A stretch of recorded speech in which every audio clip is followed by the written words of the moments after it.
And before I start with my comments, I know many of you in the room, you usually have outstanding questions, and I will do everything I can to possibly answer every question that you have, although our priority before 8 a.m. this morning was to apprehend this suspect, and we did by some amazing detective work. Our next priority is to get him prosecuted. And there will be information that we simply cannot talk about at this time, but will come out as we take, the detectives take this man to court and try and get him filed on. So let me back up here. On Saturday, February 18th at approximately 1 p.m., the industry sheriff's station deputies responded to a person not breathing rescue call in the 1500 block of Janlu Avenue in the city of Hacienda Heights. Deputies and paramedics arrived at the residence, and a male was pronounced deceased at that scene at that time. While at the location, it was discovered that the male was Auxiliary Bishop David O'Connell. Bishop O'Connell sustained at least one gunshot wound to the upper body while in the bedroom of his residence. At the time, the cause of death was unclear to our detectives, but appeared suspicious in nature. A firearm was not recovered at the scene, and there was no forced entry into the bishop's residence. Homicide investigators were called and responded to the scene. Upon arrival, they reviewed evidence, conducted interviews, and canvassed the neighborhood for surveillance video footage. Early Sunday morning, investigators from the Los Angeles County Coroner's Office arrived on scene and began their investigation alongside the detectives from the Los Angeles County Sheriff's Department, at which time it was determined that Bishop O'Connell's this incident was a murder. It was now a murder investigation. Later that morning, detectives discovered surveillance footage that showed a vehicle that had pulled into the bishop's driveway, stayed for a short time, and left the location. The vehicle was described as a dark-colored, compact SUV. Sunday evening at approximately 7 p.m., detectives received a tip that there was a person of interest who resided in the city of Torrance. The person of interest was identified as Carols Medina, a 65-year-old male Hispanic. Detectives were told by the tipster that they were concerned because Medina was acting strange, irrational, and made comments about the bishop owing him money. Medina is the husband of Bishop O'Donnell, Medina is the husband of Bishop O'Connell's housekeeper, who has previously done work at the bishop's residence and drove a similar SUV to the one previously seen in the driveway of the bishop's residence. So just to confirm, this is the husband of the bishop's housekeeper, and the suspect had previously done work around the bishop's residence. Detectives learned Medina's residence in the 2400 block of Kenwood Avenue in the city of Torrance. A tipster told detectives Medina had left Los Angeles County and was believed to be in the Central California area. Detectives authored a warrant for Medina's arrest and a search warrant for his residence. Homicide investigators served a warrant with the assistance of our Major Crimes Bureau detectives. At approximately 2 a.m. this morning, we were alerted by a community member that Medina had returned to his residence.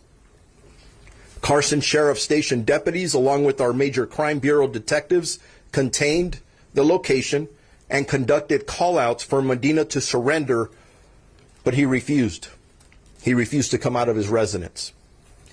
The original search warrant for his residence was amended by detectives, which enabled our Special Enforcement Bureau to enter the location to arrest Medina and search his home.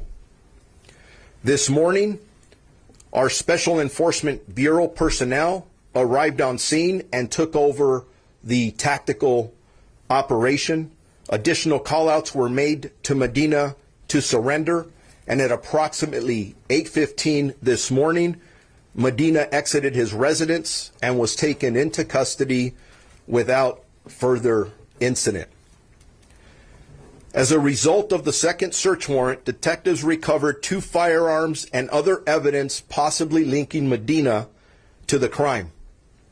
The firearms will need to be examined and tested by our crime lab to determine if either of those firearms were used in the murder. As I have previously stated, my heart grieves. Although I personally did not know the bishop, I cannot tell you how many phone calls I've received over the last 48 hours of people who have worked with him in different capacities. And this man, this bishop, made a huge difference in our community. He was loved. And it's very sad that we're gathered here today to talk about his murder in this way. He's been a pillar in our community, known as a peacemaker, a passion for serving those in need, and you'll hear more about that as other partners of mine that are here beside me will get up and talk. I do want to spend a couple of minutes here because I don't want this to be overshadowed. As tragic as it is to be talking about the murder of Bishop O'Connell, our detectives for the Los Angeles County Sheriff's Department, our homicide detectives, our major crimes detectives, and everyone else involved did an amazing job. If you look at the way I laid this story out, it was nonstop work. There's people around me who haven't slept, and I really applaud them for their professionalism. And I got to tell you, I couldn't be more proud of them as I'm reporting their good work to all of you today. But as I stated earlier, we wanted to wait a little bit more to give you as much detailed information as we could. But there is information that unfortunately we will not give out in detail at this time, because the next step is to present all of the evidence that we have gathered and try to get a criminal prosecution on Medina. So I just want to make sure that's known. Keeping the integrity of this investigation is a priority. And like I said, we're going to open it up to questions here after all of my partners speak. But we'll be very disciplined about what we can answer or not. There's also another factor. I talked about the excellent work by our homicide detectives. I don't think I'd be standing in front of you within 48 hours of this crime if it wasn't for the members of our community who came forward and helped us along the way and gave us tips. When we talk about the fact that we're more effective as a department reducing crime in partnership with the community, this is a perfect example. We had people from different locations that gave us information that helped us solve this crime, and they will continue to do so. But at the same time, I urge anybody that has more information about anything they may know about Medina, any of his activities, to please come forward. And as other speakers talk about the bishop, you'll see why we need to do this as a community to move forward with his legacy. So with that, I will turn it over to the next speaker, our state senator, and then again, I'll come back up here to answer questions that any of you may have. Thank you.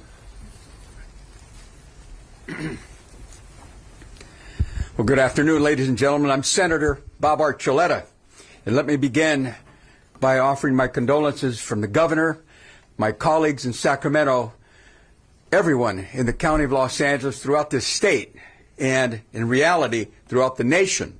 The calls are coming in. As you will hear later from those that will be speaking, the calls will continue. He has touched all of us. Our bishop, and I say our bishop, your bishop, because in my community of Pico Rivera, he served at St. Hilary's. He served in Long Beach. He served throughout this county. Everywhere he went, whether it be in East Los Angeles or here in the suburbs, wherever it was, the bishop touched everyone. And I know that each and every one of you that are here today realize that Bishop O'Connell has touched you as well. And my personal story is I went to Salesian High School, a Catholic high school in East Los Angeles, where the bishop has visited. Others have been there. And he had the ability to walk the streets everywhere he went, bringing people together, the clergy, bringing other priests together, bringing families together, gang members together. He brought everyone together. He was truly a man of the cloth. But he did something that we don't hear of very much anymore, reaching out to bringing people together in a peaceful way. When the gang units were ready to fight, Father was there. The bishop was there. It's a calling, and he answered that calling.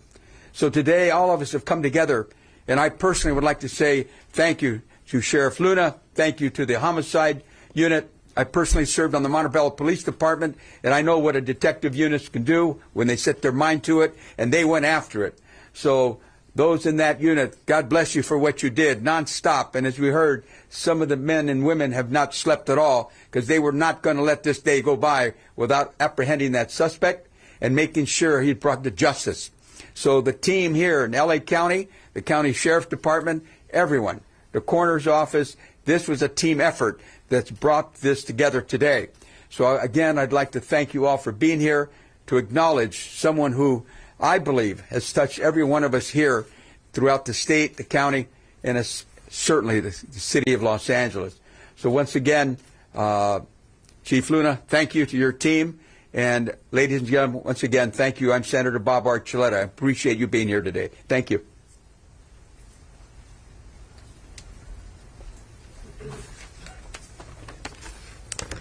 Good afternoon, everyone. My name is Esther Lim, and I serve as Supervisor Hilda Solis's Justice Deputy. I'm here on her behalf to share her remarks. The supervisor, if you don't know, represents the 1st District, which includes Hacienda Heights, where unfortunately Auxiliary Bishop David O'Connell was brutally killed. These are her remarks. I am deeply saddened and my heart broke when I heard of the news that my friend's life was senselessly taken away from all of us, his family, his parishioners, and the communities he has devoted his life to. I have known Bishop O'Connell since my time in Congress, and our friendship continued through my tenure as President Obama's Secretary of Labor and as LA County Supervisor. I have been a recipient of the Bishop's blessing and kindness when he conducted a Mass to support my confirmation as Secretary of Labor. I have so many fond memories of the two of us advocating for immigration reform and as witness to his devotion and care for the most vulnerable. It was deep, genuine, and palpable. He was the real deal. I also learned that the community-based crisis workers who responded to the scene that night to provide support were also impacted by the killing of Bishop O'Connell, stating that he was a supporter of theirs. He was known to be a peacemaker during the most tumultuous times in LA history, and his presence helped us get through it. His loss is tremendous, as is his grief that follows. I also want to take this time to thank the sheriff, the sheriff's department, and all those involved in the arrest of the suspect. The justice system will take its course as we grieve, heal, and lean on the messages and examples he has shown all of us. Bishop O'Connell's death will not be in vain. We will do as he taught us, to love, to care, and to fight for the vulnerable. I will miss him. Thank you.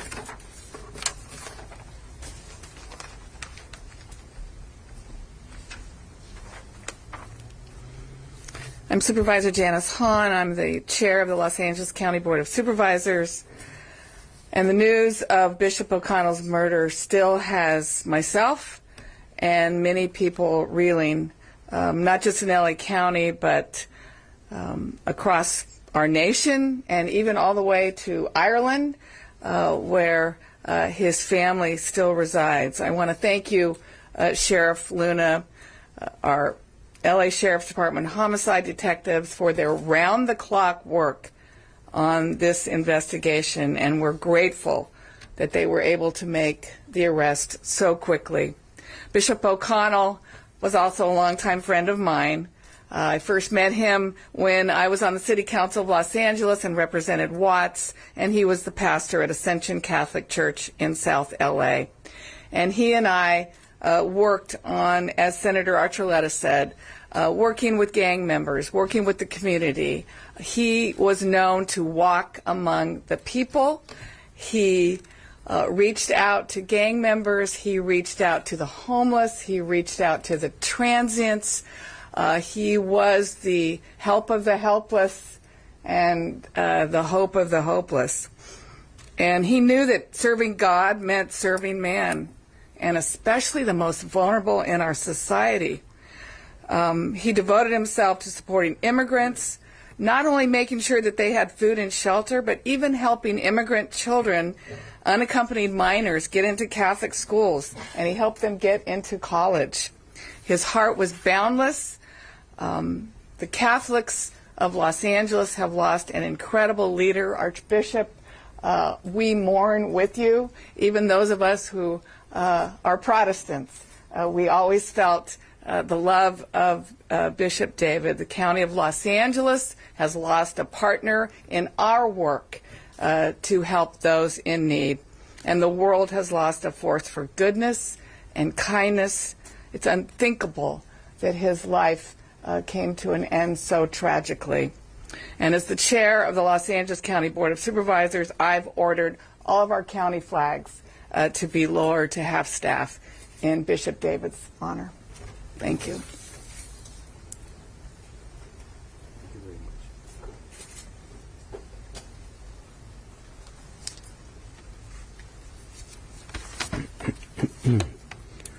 Good afternoon to everyone, and I want to thank all of you for being here, and especially for your concern for Bishop David O'Connell. Bishop Day was a good friend to Los Angeles. Out of his love for God, he served this city for more than 40 years as an immigrant from Ireland. And I have to say that among the many things that I admired in his life and ministry was that he was fluent in Spanish with an Irish accent. Every day he worked to show compassion to the poor, to the homeless, to the immigrant, and to all those living on society's margins. He was a good priest and a good bishop and a man of peace.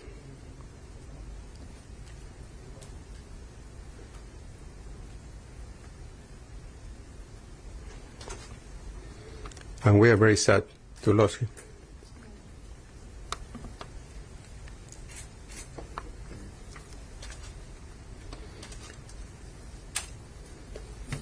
I'm very grateful to Sheriff Luna and to his investigative team for their hard work.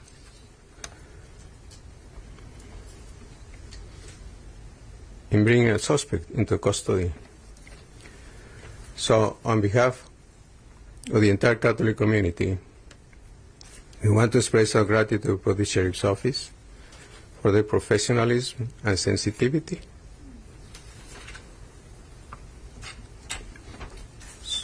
Sorry about it. You're good. God's with you. God's with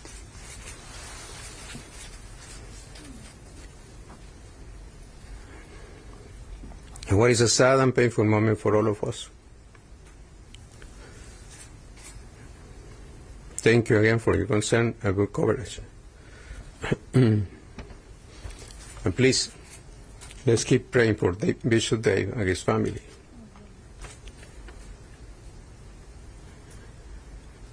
And let's keep praying for our law enforcement officials as they continue the investigation.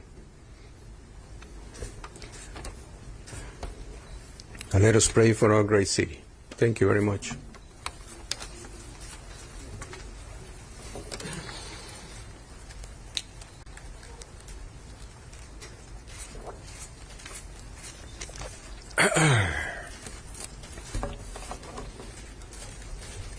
Ready for your questions. Good afternoon. Who called 911?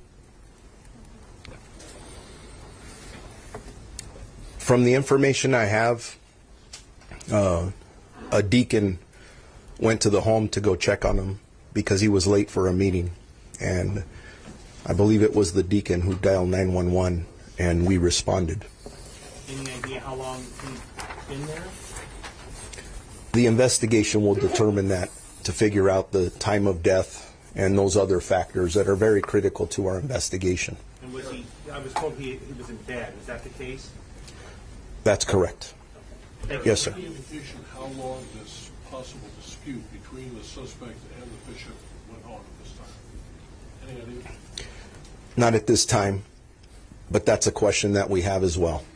That will go towards, hopefully, the motive of this horrendous crime. Yes. So you're saying there was some kind of a dispute, and I know you're limited on what you can say, but can you give us some sense of the motive, what may have led up to it? I am not certain of any dispute. I know in my remarks in regards to the question about a potential dispute that's something that came up from one of the witnesses.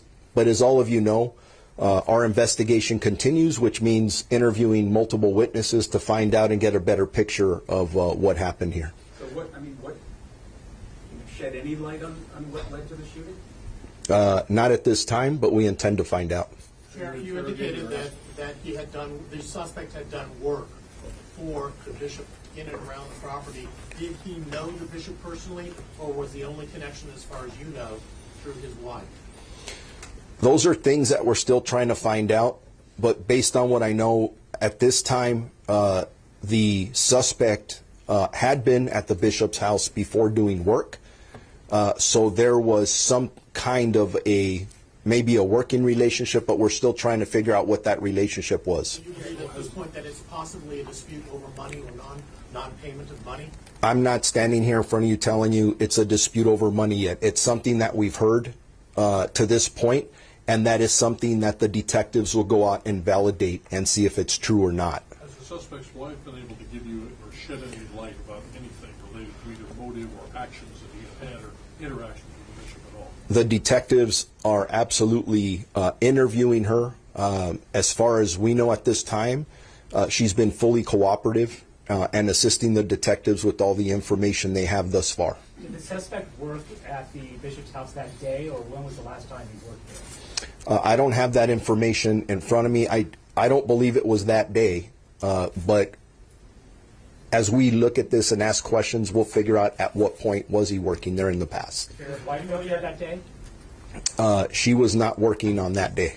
Sheriff, do you know yet, so because of this relationship, and we talked about no forced entry into the homes that you guys have found, are you saying, did he get entry into the home through a key that they had, or how did he get into the home? So the question is, how do we know there was no forced entry? At this point, we have no evidence of forced entry, like a burglary or anything of that nature. But those are things that we'll look at. How he exactly got in there, that's what the detectives need to start piecing together. But you can't say whether he had access to a key or something like that at this point? As I stand here in front of you right now, I do not know that, but we intend to find out. Could charges be filed against the housekeeper? I think at this point, early on in the investigation, I think anything's a possibility. Sheriff, we talked to a friend who found out that the bishop had died from the housekeeper. Do you know how the housekeeper found out? Was she still in contact with her husband? Were they estranged? I have not heard that, so there's no way for me to verify what you just stated. Where was the housekeeper, I guess, is a question that I'm asking. Do you know where she was? Have you located her, spoken to her? Yes, the detectives have spoken to her, and she is cooperating with the investigation. Sheriff, speaking about the suspect's wife, was she employed privately by the bishop, or was she employed by the archdiocese? And are you able to release her name? I don't have that right now in front of me. That'll be a follow-up that we can get back to you on. You had a question over here. Charges, any at all, that may be filed at this point? We're still putting that together. And we just arrested this guy at 8:15 this morning. So the detectives are going to work hard, and today's a holiday, so we'll get there.